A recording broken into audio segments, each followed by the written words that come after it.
I took my husband to work and now my boss is in love with him. Now I know what you're thinking. Every woman thinks their husband is the most handsome man in the world. But trust me when I say, my husband is dashing. Anyway, with great attractiveness comes great attention. And let me tell you, the kind of attention he gets could make the most secure girl feel like she's holding on to a winning lottery ticket in a windstorm. There was this one time we were at a coffee shop, the kind of place where they write your name wrong on purpose for the gram. He just walks up to the counter, orders his usual, and bam. The barista is tripping over her own feet to give him the coffee on the house.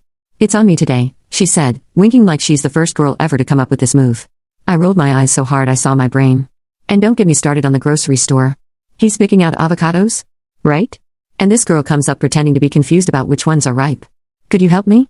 she asks, batting her eyelashes like she's auditioning for a mascara commercial. Next thing I know, he's not only helped her pick out avocados, but also got a discount from the manager for being such a delightful customer. I mean, come on. I'm lucky if I can get a self-checkout machine to acknowledge my existence. It's not just the little things either. There was the time we went to a car dealership just to browse.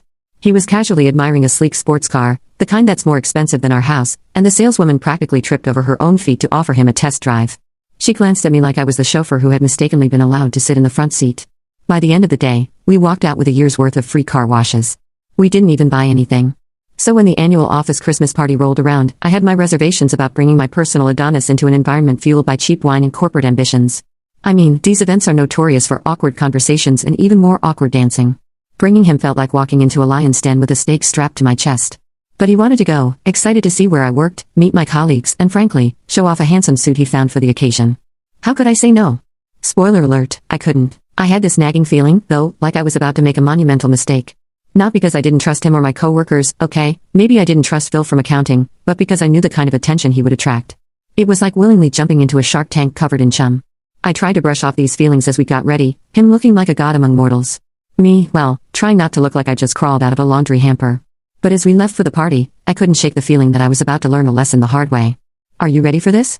I asked, trying to sound more confident than I felt. He smiled, that earth-shattering smile, and took my hand. "It'll be fine. What's the worst that could happen?"